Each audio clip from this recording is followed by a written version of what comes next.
নমস্কার শ্রোতা বন্ধুরা, আশা করি পৌষ মাসের শীতের প্রকোপ আপনারা সকলেই টের পাচ্ছেন।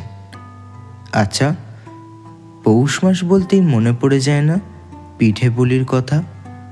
চলুন আজকে আপনার আমার সকলেরই প্রিয় মন ছুঁয়ে যাওয়া একটি গল্প শুনে নেওয়া যাক। শুরু করতে চলেছি বিভূতিভূষণ বন্দ্যোপাধ্যায়ের কলমে রচিত পুঁইমাচা।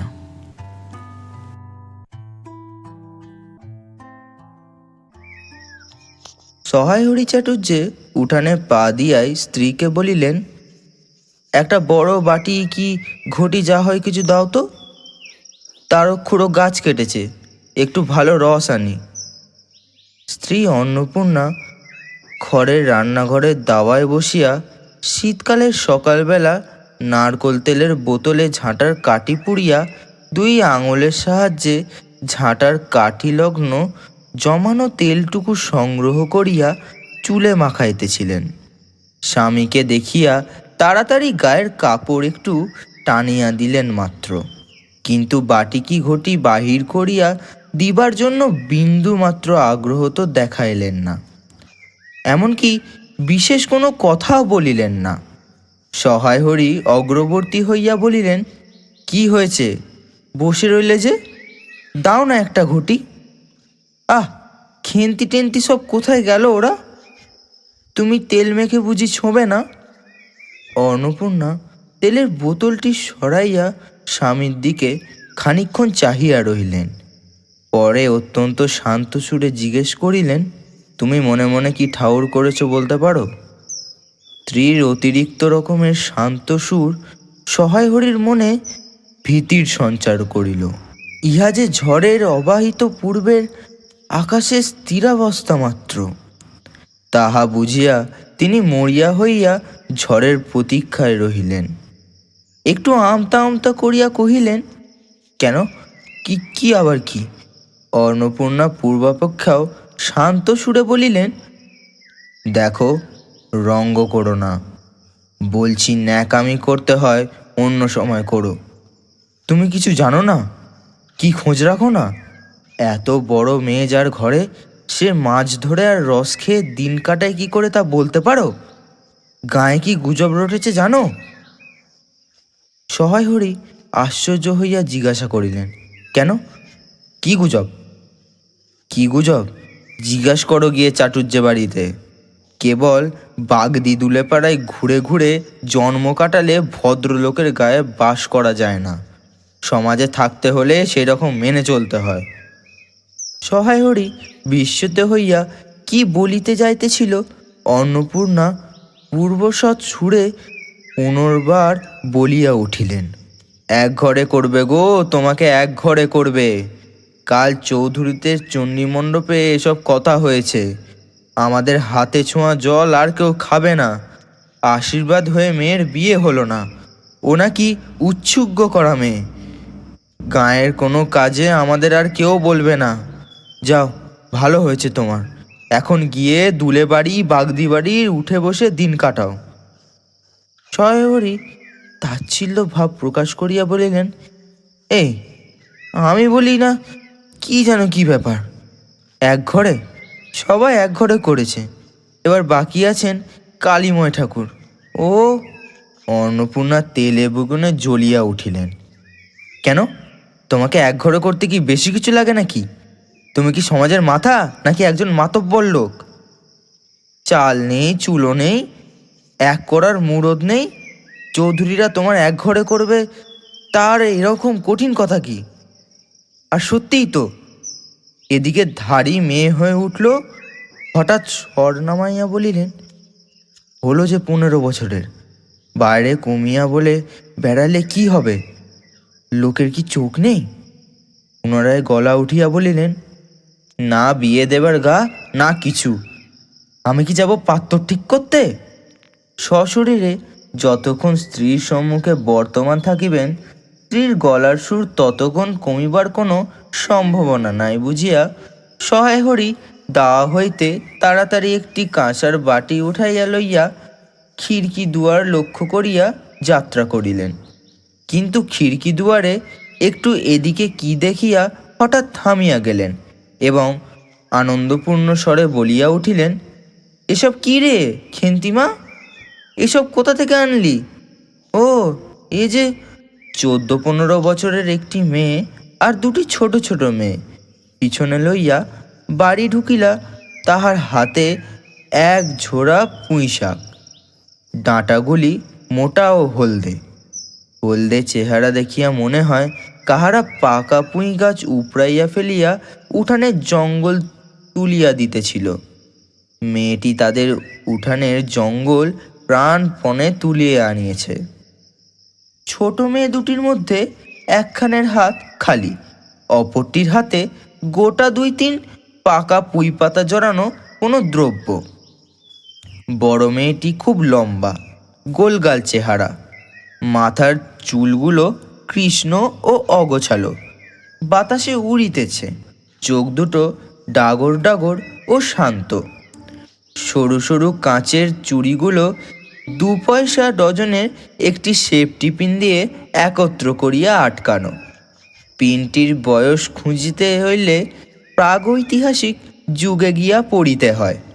এই বড় মেয়েটির নামই বোধহয় খেন্তি, কারণ সে তাড়াতাড়ি পিছন ফিরিয়া তাহার পশ্চাৎবর্তিনীর হাত হইতে পুঁই পাতা জড়ানো দ্রব্যটি লইয়া মেলিয়া ধরিয়া বলিল, চিংড়ি মাছ বাবা, গয়া বুড়ির কাছ থেকে রাস্তায় নিলাম, দিতে চায় না, বলে তোমার বাবার কাছে আর দিনকার ধরুন 2 পয়সা বাকি আছে।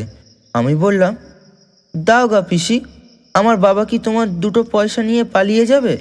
আর ওই পুঁই শাকগুলো ঘাটের ধারে রায় কাকা দিয়ে বলেন, নিয়ে যা। কেমন মোটা মোটা।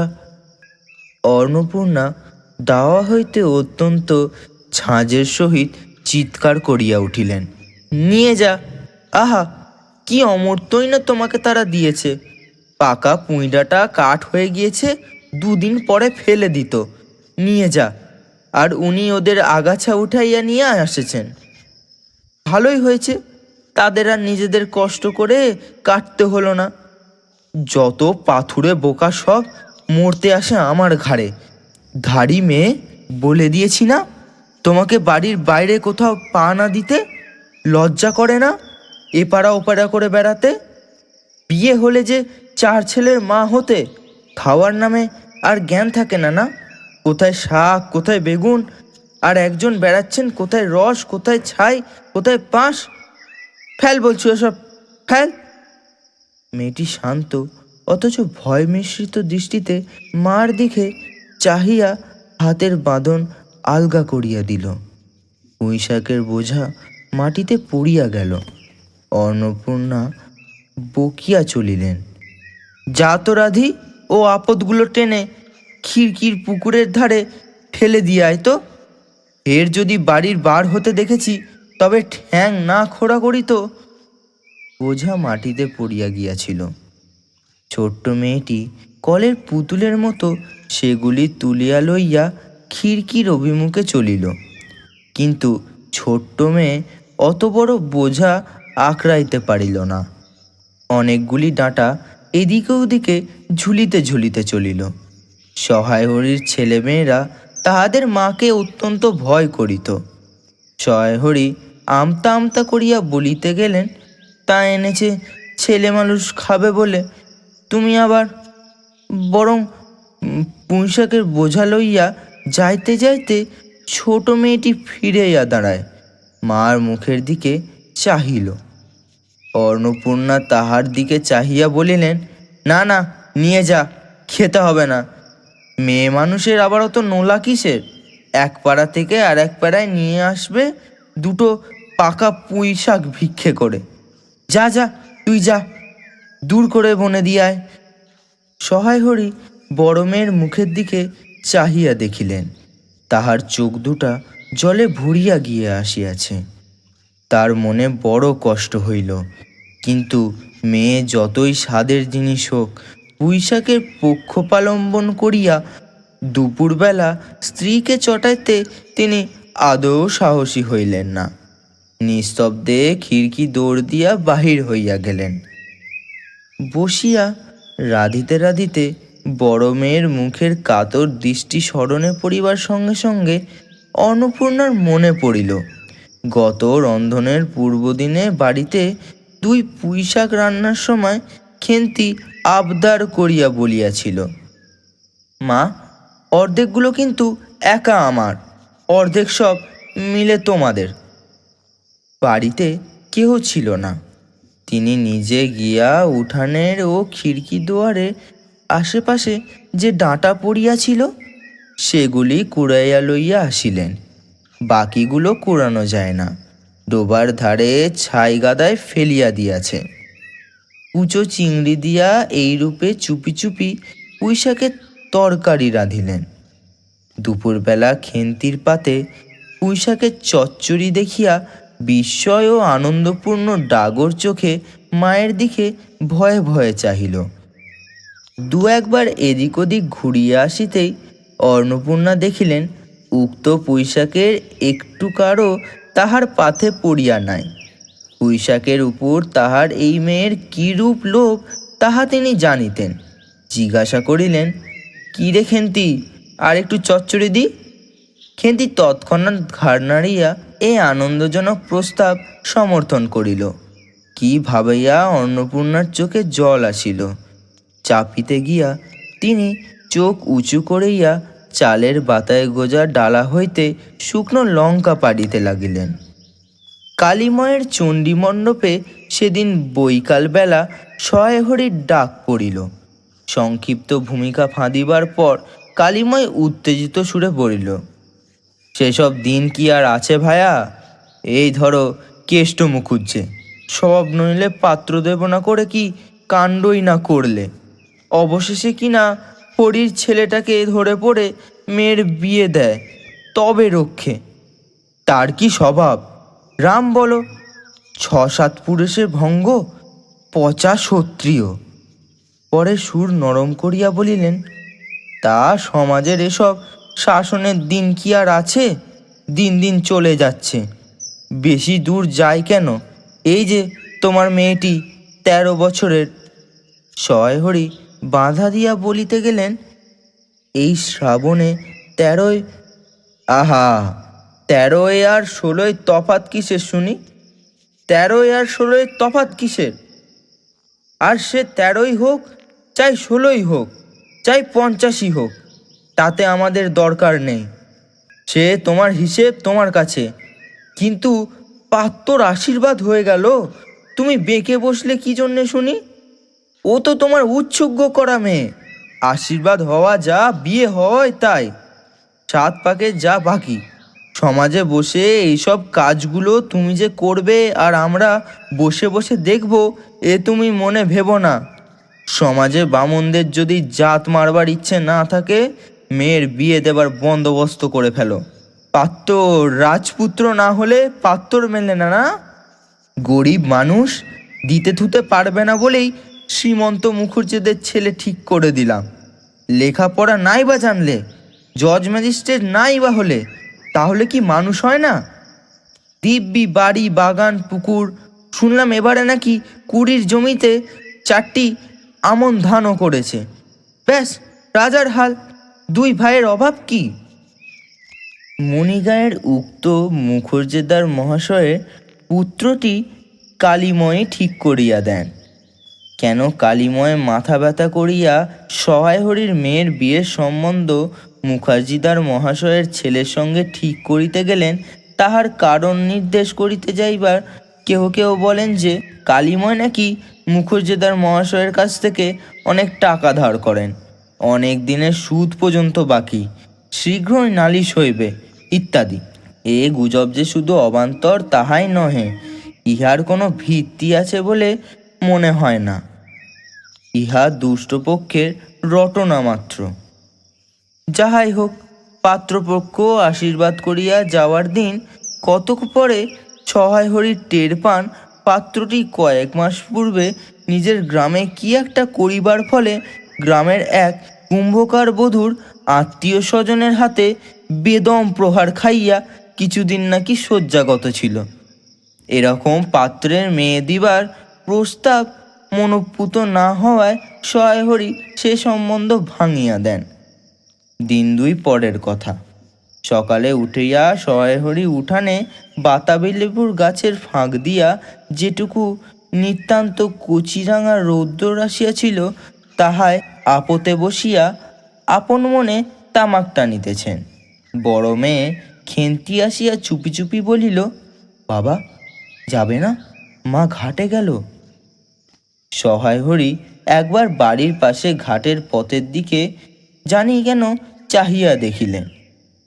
পরে নিম্নস্বরে বলিলেন, যা শিগগিরি শাবলখানা নিয়ে আয় দেখি। কাজ শেষ করিয়া তিনি উৎকণ্ঠার সহিত জোরে জোরে তামাক টানিতে লাগিলেন এবং পুনরায় একবার কি জানি কেন খিড়কির দিকে সতর্ক দৃষ্টিতে নিক্ষেপ করিলেন। ইতিমধ্যে প্রচণ্ড ভারী একটা লোহার শাবল দুই হাত দিয়া আঁকড়িয়া ধরিয়া খেন্তি আসিয়া পড়িল। তৎপরে পিতা ও পুত্রীতে সন্তর্পণে সম্মুখের দরজা দিয়া বাহির হইয়া গেল। ইহাদের ভাব দেখিয়া মনে হইতেছিল ইহারা কারোর ঘরে শীত দিবার উদ্দেশ্যে চলিয়াছে। অন্নপূর্ণা স্নান করিয়া সবে কাপড় ছাড়িয়া উনুন ধরাইবার জোগাড় করিতেছেন। মুখুজ্জে বাড়ির ছোট্ট খুকি দুর্গা আসিয়া বলিল, খুড়িমা, মা বলে দিলে খুড়িমাকে গিয়ে বল মা ছোবে না, তুমি আমাদের নবান্নটা মেখে আর ইতুর ঘটগুলো বার করে দিয়ে আসবে। মুখুজ্জে বাড়ির ও পাড়ায় যাইবার পথে একধারে এক জায়গায় শ্যাওড়া, বনভাট, রংচিতা, বনচালতা গাছের ঘন বন। শীতের সকালে এক প্রকার লতাপাতায় ঘন গন্ধ বন হইতে বাহির হইতেছিল। একটা লেজঝোলা হলদে পাখি এডাল হইতে ওডাল যাইতেছে। দুর্গা আঙুল দিয়া দেখিয়া বলিল, খুড়িমা, ও খুড়িমা, ওই যে দেখো কেমন পাখিটা। পাখি দেখতে গিয়া অন্নপূর্ণা কিন্তু আর একটা জিনিস লক্ষ্য করিলেন। ঘন বনটার মধ্যে কোথাও এতক্ষণ খুব খুব করিয়া আওয়াজ হইতেছিল। দুর্গার কথার পরেই হঠাৎ সেটা বন্ধ হইয়া গেল। অন্নপূর্ণা সেখানে খানিকক্ষণ থামিয়া দাঁড়াইলেন, পরে চলিতে আরম্ভ করিলেন। তাহার খানিক দূরে যাইতেই বনের মধ্যে পুনরায় খুব খুব শব্দ আরম্ভ হইল। কাজ করিয়া ফিরিতে অন্নপূর্ণার কিছু বিলম্ব হইল।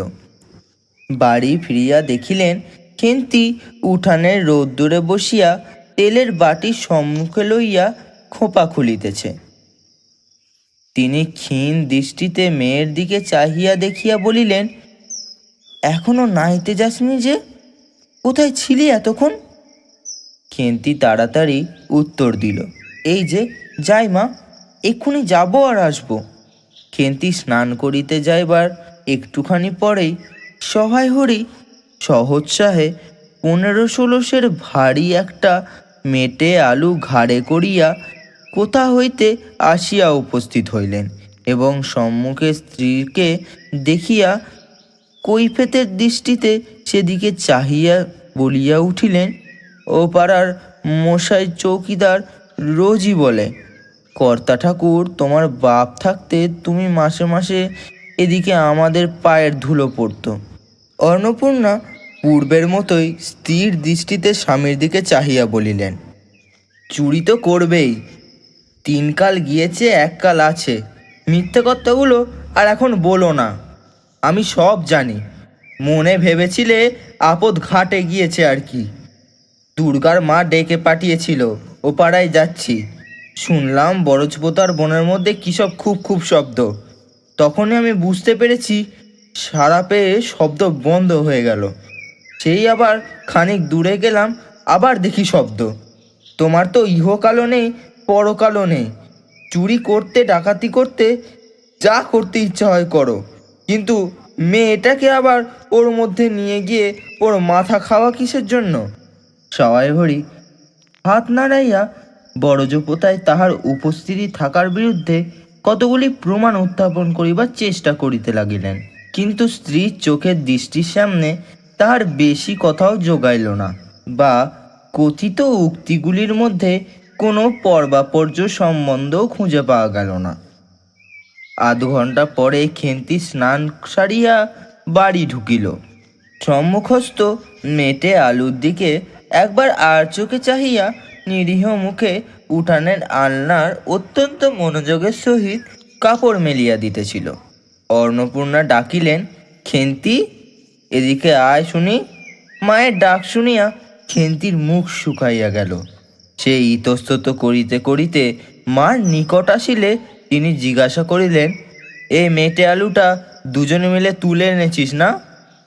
খেন্তিমার মুখের দিকে এতটুকু চাহিয়া থাকিয়া আবার ভূপতিত মেটে আলুটির দিকে চাহিল। পরে পুনরায় মার মুখের দিকে চাহিল এবং সঙ্গে সঙ্গে ক্ষিপ্র দৃষ্টিতে একবার বাড়ির সম্মুখস্থ বাঁশঝাড়ের মাথার দিকেও চাহিয়া লইল। তারপর কপালে বিন্দু বিন্দু ঘাম দেখা দিল, কিন্তু মুখ দিয়ে কথা বাহির হইল না। অন্নপূর্ণা কড়া সুরে বলিলেন, কথা বলছিস না কেন বড়? এই মেটে আলু তুলে এনেছিস কি না? খেন্তি বিপন্ন চোখে মায়ের মুখের দিকে চাহিয়াছিল। উত্তর দিল, হ্যাঁ। অন্নপূর্ণা তেলে বেগুনে জ্বলে উঠিয়া বলিলেন, পাজি, আজ তোমার পিঠে আমি আস্ত কাঠের চেরা ভাঙব, তবে ছাড়ব। বর্জপোতার বনে গিয়েছে মেটে আলু চুরি করতে। সম্মুত্তর মেয়ে বিয়ের যুগ্গি হয়ে গেছে কোন কালে। সেই এক গলা বিজন বন, যার মধ্যে দিনে দুপুরে বাঘ লুকিয়ে থাকে, তার মধ্যে থেকে পরের আলু নিয়ে এলো তুলে। যদি গোসাইদের চৌকিদার ডেকে তোমায় ধরিয়ে দেয়, তোমার কোন শ্বশুর তোমাকে বাঁচাবে? হ্যাঁ, আমার জোটে খাবো না জোটে না খাবো, তা বলে পরের জিনিসে হাত? এ মেয়ে নিয়ে আমি কি করব? 2-3 দিন পরে একদিন বৈকালে ধুলা মাটি মাখা হাতে খেন্তি মাকে আসিয়া বলিল, মা, মা, দেখবে আসো। অন্নপূর্ণা গিয়া দেখিলেন, ভাঙা পাঁচিলের ধারে যে ছোট্ট খোলা জমিতে কতগুলো পাথরকুচি ও কন্টিকারির জঙ্গল হইয়াছিল, খেন্তির ছোট বোনটিকে লইয়া সেখানে মহা উৎসাহে তরকারির আওলাদ করিবার আয়োজন করিতেছে। ভবিষ্যৎ সম্ভাবী নবাবিত কাল্পনিক ফলমূলের অগ্রদূত স্বরূপ বর্তমানে কেবল একটি মাত্র শীর্ণকায় পুঁইশাকের চারা কাপড়ের ফালির গ্রন্থিবদ্ধ হইয়া ফাঁসি হইয়া যাওয়ার আসামির মতো ঊর্ধ্বমুখে এক খণ্ড শুকনো কঞ্চির গায়ে ঝুলিয়া আছে। ফলমূলাদি আবিষ্টগুলি আপাতত তার বড় মেয়ের মস্তিষ্কের মধ্যে উপস্থিত করিতেছে। দিনের বেলায় আলোয় এখনো বাহির হয় নাই। অন্নপূর্ণা হাসিয়া বলিলেন, দূর পাগলি, এখন পুঁই ডাঁটার চারা পোঁতে কখনো? বর্ষাকালে পুঁততে হয়, এখন যে জল না পেয়ে মরে যাবে। খেন্তি বলিল, কেন? আমি রোজ জল ঢালব। অন্নপূর্ণা বলিলেন, দেখ, হয়তো বেঁচেও যেতে পারে। আজকাল রাতে খুব শিশির হয়, খুব শীত পড়েছে। সকালে উঠিয়া সহায়হরি দেখিলেন, তাহার 2 ছোট্ট মেয়ে তোলায় গায়ে বাঁধিয়া রোদ উঠিবার প্রত্যাশায় উঠানে কাঁঠাল তলায় দাঁড়িয়ে আছে। একটা ভাঙা ঝুড়ি করিয়া খেন্তি শীতে কাঁপিতে কাঁপিতে মুখুজ্জে বাড়ি হইতে গোবর কুড়িয়া আনিল। সহায়হরি বলিলেন, হ্যাঁ মা খেন্তি, তা সকালে উঠে জামা গায়ে দিতে তোর কি হয়? আচ্ছা, দিচ্ছি বাবা, কই শীত তেমন তো। হ্যাঁ দে মা, এক্ষুনি দে। অসুখ বিসুখ 5 রকম হতে পারে, বুঝলি নে। সহায়হরি বাহির হইয়া গেলেন। ভাবিতে ভাবিতে গেলেন, তিনি কি অনেক দিন মেয়ের মুখ ভালো করিয়া চাহেন নাই? খেন্তির মুখে এমন সুশ্রী হইয়া উঠিয়াছে। জামার ইতিহাস নিম্নলিখিত রূপ। বহু বৎসর অতীত হইল, হরিপুরের রাসের মেলা হইতে সহায়হরি কালো সার্জের এই 2.5 টাকা মূল্যের জামাটি ক্রয় করিয়া আনেন। ছিঁড়িয়া যাইবার পর তাহাতে কতবার রিফু ইত্যাদি করিয়াছিল। সম্প্রতি গত বৎসর হইতে খেন্তির স্বাস্থ্যোন্নতি হওয়ার দরুন জামাটি তাহার গায়ে হয় না। সংসারে এসব খোঁজ সহায়হরি রাখিতেন না। জামার বর্তমান অবস্থা অন্নপূর্ণারও জানা ছিল না। খেন্তি নিজস্ব ভাঙা টিনের তরঙ্গের মধ্যে উহা থাকিত। পৌষ সংক্রান্তি সন্ধেবেলা অন্নপূর্ণা একটি কাঁশিতে চালের গুঁড়া, ময়দা ও গুড় দিয়া চটকাইতেছিল। একটা ছোট্ট বাটিতে এক বাটি তেল। খেন্তি কুড়ুনির নিচে একটা কলার পাত পাড়িয়া এক থালা নারকেল কুড়িতেছে।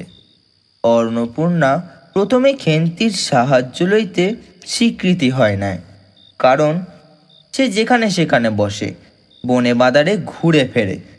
তাহার কাপড় চোপড় স্বাস্থ্যসম্মত ও সূচি নহে। অবশেষে খেন্তি নিতান্ত ধরিয়া পড়ায় হাত পা ধোয়া ও শুষ্ক কাপড় পরিয়া তাহাকে বর্তমান পদে নিযুক্ত করিয়াছেন। ময়দার গোলা মাখা শেষ হইলে অন্নপূর্ণা উনুনে খোলা চাপাইয়া যাইতেছেন। ছোট মেয়ে রাধি হঠাৎ ডান হাত পাতিয়া বলিল, মা, ওই একটু। অন্নপূর্ণা বড় গামলাটা হইতে একটুখানি গোলা তুলিয়া লইয়া হাতের অঙ্গুল 5টি দ্বারা একটি বিশেষ মুদ্রা রচনা করিয়া সেটুকু রাধির প্রসারিত হাতের উপর দিলেন। মেজ মেয়ে পুটি অমনি ডান হাতখানা কাপড়ে তাড়াতাড়ি মুছিয়া লইয়া মার সামনে পাতিয়া বলিল, মা, আমার একটু। খেন্তি সূচিবস্ত্রে নারিকেল কুড়িতে কুড়িতে লুব্ধ নেত্রের মধ্যে মধ্যে এদিকে চাইতেছিল। এই সময় খাইতে চাওয়ায় মা পাছে বকে, সেই ভয়ে চুপ করিয়া রহিল। অন্নপূর্ণা বলিলেন, দেখি, নিয়ে আয় খেন্তি ওই নারকেলের মালাটা, ওতে তোর জন্য একটু রাখি। খেন্তি ক্ষিপ্ত হস্তে নারকেলের উপরের মালাখানা যাহাতে ফুটা নাই সেখানে ছড়াইয়া দিল। অন্নপূর্ণা তাহাতে একটু বেশি করিয়া গোলা ঢালাইয়া দিলেন। মেজ মেয়ে পুটি বলিল, জ্যাঠামশাইরা অনেকখানি দুধ নিয়েছে। রানী দিদি ক্ষীর তৈরি করছিল, ওদের অনেক রকম হবে। খেন্তি মুখ তুলিয়া বলিল, এবেলা আবার হবে নাকি? ওরা তো ওবেলা ব্রাহ্মণ নেমন্তন্ন করেছিল, সুরে কাকাকে আর ওপাড়ার তিনুর বাবাকে। ওবেলা তো পায়েস, ঝোলপুলি, মুগদক্তি এসব হয়েছে। পুটি জিজ্ঞাসা করিল, হ্যাঁ মা, ক্ষীর না হলে নাকি পাটিসাপটা হয় না? খেদি বলছিল, ক্ষীরের পুর না হলে কি আর পাটিসাপটা হয়? আমি বললাম, কেন, আমার মা তো শুধু নারকেলের ছাই দিয়েই করে, সে তো কেমন ভালো লাগে। অন্নপূর্ণা বেগুনের বোটায় একটু তেল লাগাইয়া খোলায় মাখিতে মাখিতে প্রশ্নের সদুত্তর খুঁজতে লাগিলেন। খেন্তি বলিল, খেদির ওই সবই কথা। খেদির মা তো ভারী পিঠে করে কি না, ক্ষীরের পুর দিয়ে ভাজলে কি আর পিঠে হয়? সেদিন জামাই এলে ওদের বাড়ি দেখতে গেলুম কি না, তাই খুড়িমা দুখানা পাটিসাপটা খেতে দিলে। ও মা, কেমন একটা ধরা ধরা গন্ধ! আর পিঠেতে কখনো গন্ধ পাওয়া যায়? পাটিসাপটা ক্ষীর দিলে ছাই খেতে হয়। বেপরোয়াভাবে উপরোক্ত উক্তি শেষ করিয়া খেন্তির মায়ের চোখের দিকে চাহিয়া জিজ্ঞাসা করিল, মা, নারকেলের কোড়া একটু নেব? অন্নপূর্ণা বলিলেন, নে, কিন্তু এখানে বসে খাস নে, মুখ থেকে পড়বে না কি হবে, যা ওদিকে যা। খেন্তির নারকেলের মালা এক থাবা তুলিয়া লইয়া একটু দূরে গিয়া খাইতে লাগিল। মুখ যদি মনের দর্পণ স্বরূপ হয়, তবে খেন্তির মুখ দেখিয়া সন্দেহের কোনো কারণ থাকিতে পারে না যে সে অত্যন্ত মানসিক তৃপ্তি অনুভব করিতেছে। ঘণ্টাখানেক পরে অন্নপূর্ণা বলিলেন, ওরে, তোরা সব এক এক টুকরো পাতা পেতে বসত, গরম গরম দি। খেন্তি, জল দেওয়া ভাত আছে ওবেলার, বার করে নিয়ে আয়। খেন্তির নিকট এ প্রস্তাব যে মনোপ্রুত হইল না তাহা তাহার মুখ দেখিয়া বোঝা গেল। পুটি বলিল, মা, বরদীপ পিঠে খাক, ভালোবাসে, ভাত বরং থাকুক, আমরা কাল সকালে খাবো। খান কয়েক পরেই মেজ মেয়ে পুটি খাইতে চাইল না, সে নাকি অধিক মিষ্টি খাইতে পারে না। সকলের খাওয়া শেষ হইয়া গেল, খেন্তি তখনও খাইতেছে। সে মুখ বুজিয়া শান্তভাবে খায়, বড় একটা কথা কয় না। অন্নপূর্ণা দেখিলেন সে কম করিয়া 18-19 খানা খাইয়াছে। জিজ্ঞাসা করিলেন, খেন্তি আর নিবি? খেন্তি খাইতে খাইতে শান্তভাবে সম্মতিসূচক ঘাড় নাড়িল। অন্নপূর্ণা তাহাকে আরও কয়েকখানি দিলেন। খেন্তির মুখ চোখ ঈষৎ উজ্জ্বল দেখাইল। হাসি ভরা চোখে মার দিকে চাহিয়া বলিল, বেশ খেতে হয়েছে মা, ওই যে তুমি কেমন ফেনিয়া নাও, ওতেই কিন্তু। সে পুনরায় খাইতে লাগিল। অন্নপূর্ণা হাতা খুন্তি চুলি তুলিতে তুলিতে সস্নেহে তার এই শান্ত নিরীহ একটু অধিক মাত্রায় ভোজনপটু মেয়ের দিকে চাহিয়া রহিলেন। মনে মনে ভাবিলেন, খেন্তি আমার যার ঘরে যাবে তাদের অনেক সুখ দেবে। এমন ভালো মানুষ, কাজকর্মে বকো মারো গাল দাও টু শব্দটি নেই, উঁচু কথা কখনো কেউ শোনেনি। বৈশাখ মাসের প্রথমে সহায় হরি এক দুঃসম্পর্কের আত্মীয়র ঘটকালিতে খেন্তির বিবাহ হইয়া গেল। দ্বিতীয় পক্ষে বিবাহ করিলেও পাত্রটির বয়স 40-এর খুব বেশি কোনো মতেই হইবে না। তবু প্রথমে এখানে অন্নপূর্ণা আদৌ ইচ্ছুক ছিলেন না, কিন্তু পাত্রটি সঙ্গতি সম্পন্ন, শহর অঞ্চলে বাড়ি, সিলেট চুন ও ইটের ব্যবসায় 2 পয়সা নাকি করিয়াছে। এরকম পাত্র হঠাৎ মেলাও বড় দুর্ঘটনা কি না? জামাইয়ের বয়স একটু বেশি। প্রথমে অন্নপূর্ণা জামাইয়ের সম্মুখে বাহির হইতে একটু সংকোচ বোধ করিতেছিলেন। পরে পরে খেন্তির মনে কষ্ট হয়, এই জন্য বরণের সময় তিনি খেন্তির সুস্পুষ্ট হস্তখানি ধরিয়া জামাইয়ের হাতে তুলে দিলেন। চোখের জলে তাহার গলা বন্ধ হইয়া আসিল, কিন্তু বলিতে পারিলেন না। বাড়ির বাহির হইয়া আমলকির তলায় বেহারা সুবিধা করিয়া লইবার জন্য বরের পালকি একবার নামাইয়াছিল।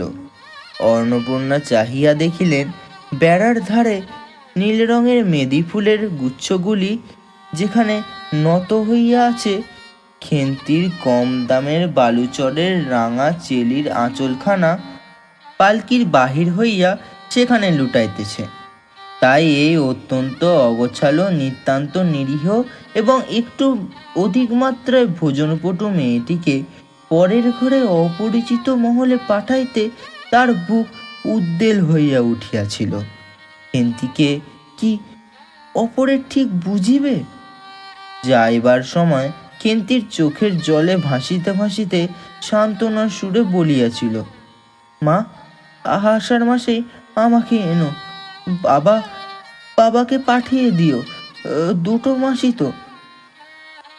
ও পাড়ার ঠান দিদি বলেছিলেন, তোর বাবা তোর বাড়ি যাবে কেন রে, আগে তোর নাতি হোক তবে তো। খেন্তির মুখ লজ্জায় রাঙা হইয়া উঠিল। জল ভরা ডাগর চোখের উপর একটুখানি লাজুক হাসির আভা মিশিয়া সে এক ঘুয়েমি সুরে বলিল, না, যাবে না বই কি, দেখো তো কেমন না যান। ফাল্গুন চৈত্র মাসের বৈকেল বেলা উঠানের মাচায় রৌদ্দুর দেয়া আমশক্ত তুলিতে তুলিতে অন্নপূর্ণার মন হু হু করিত। তার অনাচারী লোভী মেয়েটি আজ বাড়িতে নাই যে, কোথা হইতে বেড়াইয়া আসিয়া লজ্জাহীনতার মতন হাতখানি পাতিয়া মিনতির সুরে অমনি বলিবে, মা, বলবো একটা কথা, ওই কোনটা ছিঁড়ে একটুখানি। 1 বছরের উপর হইয়া গিয়াছে। পুনরায় আষাঢ় মাস, বর্ষা বেশ নামিয়াছে। ঘরের দেওয়ালে বসিয়া সহায় হরি প্রতিবেশী বিষ্ণু সহকারের সহিত কথা বলিতেছেন। সহায় হরি তামাক সাজিতে সাজিতে বলিলেন, ও তুমি ধরে রাখো, ওরকম হবেই দাদা। আমাদের অবস্থায় লোকে ওর চেয়ে ভালো কি আর জুটবে? বিষ্ণু সরকার তালপাতার চাটাইয়ের উপর উবু হইয়া বসিয়াছিলেন। দূর হইতে দেখিলে মনে হইবে তিনি রুটি করিবার জন্য ময়দা চটকাইতেছেন। গলা পরিষ্কার করিয়া বলিলেন, না, সব তো আর, তাছাড়া আমি যা দেব নগদই দেব। তোমার মেয়েটির হয়েছিল কি? সবাই হরি হুকাটায় 5-6টি টান দিয়া কাশিতে কাশিতে বলিলেন, বসন্ত হয়েছিল শুনলাম। ব্যাপার কি দাঁড়ালো বুঝলে? মেয়ে তো কিছুতেই পাঠাতে চায় না। 250 টাকা আন্দাজ বাকি ছিল। বললে ও টাকা আগে দাও, তবে মেয়ে নিয়ে যাও। এক্কেবারে চামার। তারপর বললাম, টাকাটা ভাইয়া ক্রমে ক্রমে দিচ্ছি। পুজোর তত্ত্ব কম করে 30 টাকার কম হবে না। ভেবে দেখলাম কি না, মেয়ের নানা নিন্দে উঠিল। ছোট লোকের মেয়ের মতন চলে, হাওয়াতে ঘরের মতো খায়, আর কত কি। পৌষ মাসে দেখতে গেলাম, মেয়েটাকে ফেলে থাকতে পারলাম না বুঝলে। সহায় হরি হঠাৎ কথা বন্ধ করিয়া জোরে মিনিট কতক ধরিয়া হুকায় টান দিতে লাগিলেন। কিছুক্ষণ পর দুজনে কোনো কথা শোনা গেল না। অনেকক্ষণ পরে বিষ্ণু সরকার বলিলেন, তারপর আমার স্ত্রী অত্যন্ত কান্নাকাটি করতে পৌষ মাসে দেখতে গেলাম। মেয়েটার যে অবস্থা করেছে, শাশুড়িটা শুনিয়ে শুনিয়ে বলতে লাগলো, না জেনে শুনে ছোট লোকদের সঙ্গে কুটুম্বিতা করলেই এরকম হয়। যেমন মেয়ে তেমনি বাপ। পৌষ মাসের দিনে মেয়ে দেখতে এলেন শুধু হাতে। পরে বিষ্ণু সরকারের দিকে চাহিয়া বলি, আমার ছোট লোকের কি বড় লোকের তোমার তো সরকার বুড়ো জানতে বাকি নেই। বলি, পরমেশ্বর চাটুর্যের নামে নীলকুচির আমলে এ অঞ্চলে বাঘে দুতে এক ঘাটে জল খেয়েছে। আজ না হয় আমি প্রাচীন। অভিজাতের গৌরবে সয়হরি ক্ষুব্ধ স্বরে হাহা করিয়া খানিকটা শুষ্ক হাস্য করিলেন, কিন্তু সরকার কর্মসূচক একটা অস্পষ্ট শব্দ করিয়া বার কত ঘাড় নাড়িলেন। তারপর ফাল্গুন মাসেই তার বসন্ত হলো। এমন চামার বসন্ত গায়ে বেরোতেই টালায় আমার এক দূর সম্পর্কের বোনের কাছে একবার কালীঘাটে পুজো দিতে এসে তার খোঁজ পেয়েছিল। তারই ওখানে ফেলে রেখে গেল। আমার না একটা সংবাদ না কিছু। তারা আমাকে সংবাদ দেয়, তা আমি গিয়ে দেখতে পাওনি। না, এমনই চামার গহনাগুলো অসুস্থ অবস্থাতেই গা থেকে খুলে নিয়ে তবে টালায় পাঠিয়ে দিয়েছিল। যাক, তা চলো যাওয়া যাক, বেলা গেল। চার কি ঠিক করলে? পিঁপড়ের টোপে মুড়ির চার তো আর সুবিধা হবে না। তারপর কয়েক মাস কাটিয়া গিয়াছে। আজ আবার পৌষ পার্বণের দিন। এবার পৌষ মাসে শেষাশেষি এত শীত পড়িয়াছে যে এরূপ শীত তাহারা কখনো জ্ঞানে দেখে নাই। সন্ধ্যার সময় রান্নাঘরের মধ্যে বসিয়া অন্নপূর্ণা সরু চাকলি পিঠের জন্য চালের গুঁড়োয় গোলা তৈয়ারি করিতেছেন। পুটি ও রাধি উনুনের পাশে বসিয়া আগুন পোহাইতেছে। রানী বলিতেছে, আর একটু জল দিতে হবে মা, অত ঘন করে ফেললে কেন? পুটি বলিল, আচ্ছা মা, ওতে একটু নুন দিলে হয় না? ও মা, দেখো রাধির দোলায় কোথায় ঝুলছে, এক্ষুনি ধরে উঠবে। অন্নপূর্ণা বলিয়া উঠিলেন, সরে এসে বসো মা। আগুনের ঘাড়ের নিচে না বসলে কি আগুন পোহানো হয় না? এদিকে আয়। গোলা তৈয়ারি হইয়া গেল। খোলা আগুনে চড়াইয়া অন্নপূর্ণা গোলা ঢালিয়া মুচি দিয়া চাপিয়া ধরিলেন। দেখিতে দেখিতে মিটে আছে পিঠে টোপরের মতন ফুলিয়া উঠিল। পুটি বলিল, মা দাও, প্রথম পিঠেখানা আনাচে সারা ষষ্ঠীকে ফেলে দিয়ে আসি। অন্নপূর্ণা বলিলেন, একা যাস নে, রাধিকে নিয়ে যা। খুব জ্যোৎস্না উঠিয়াছিল। বাড়ির পিছনে সারা গাছের ঝোপের মাথায় তেলাকুচা পাতার থলথল সাদা ফুলের মধ্যে জ্যোৎস্না আটকাইয়া রইয়াছে। পুটি ও রাধি খিড়কির দোরখুড়িতে একটা শিয়াল শুকনো পাতার খসখস করিতে করিতে ঘন ঝোপের মধ্যে ছুটাইয়া পালাইল। পুটি পিঠেখানা জোর করিয়া ছুঁড়ে ঝোপের মাথায় ফেলিয়া দিল। তাহার পর চারিধারে নির্জন বাঁশবনের নিস্তব্ধতার ভয় পাইয়া ছেলে মানুষের মতো পিছু হটাইয়া আসিয়া খিড়কি দরজার মধ্যে ঢুকিয়া পড়িয়া তাড়াতাড়ি দ্বার বন্ধ করিয়া দিল। পুটি ও রাধি ফিরে আসিয়া অন্নপূর্ণা জিজ্ঞেস করিলেন, দিলি? পুটি বলিল, হ্যাঁ মা, তুমি আর বছর যেখান থেকে নেবুর চারা তুলে এনেছিলে ওখানে ফেলে দিলাম। তারপর সে রাতে অনেকক্ষণ কাটিয়া গেল। পিঠের গড়া প্রায় শেষ হইয়া আসিয়াছে। রাতও তখন খুব বেশি। জ্যোৎস্না আলো বাড়ির পিছনে বনে অনেকক্ষণ ধরিয়া একটা কাঠঠোকরা পাখি ঠকর ঠকর ঠকর করে শব্দ করিতেছে। তারপর স্বরটা যেন ক্রমে তন্দ্রালু হইয়া পড়িতেছে। দুই বোনে খাইবার জন্য কলার পাতা চিরিতে চিরিতে পুটি অন্যমনস্ক হইয়া হঠাৎ বলিয়া উঠিল, বর্দি বড় ভালোবাসত। তিনজনে খানিকক্ষণ নির্বাক হইয়া বসিয়া রহিল। তারপরে তাহাদের তিনজনেরই দৃষ্টি কেমন করিয়া আপনা আপনি উঠোনের এক কোণে আবদ্ধ হইয়া পড়িল। সেখানে বাড়ির সেই লোভী মেয়েটির লোভন স্মৃতি পাতায় পাতায় শিরায় শিরায় জড়াইয়া তাহার কত সাধনের নিজের হাতে পোতা পুঁই গাছটি মাচা জুড়িয়া বেড়াইয়া উঠিছে। বর্ষার জল ও কার্তিক মাসের শিশির লইয়া কচি কচি সবুজ ডগাগুলি মাচাতে সব ধরে নাই। মাচা হইতে বাহির হইয়া দুলিতেছে সুস্পষ্ট নগর প্রবর্ধমান জীবনের লাবণ্যের ভরপুর।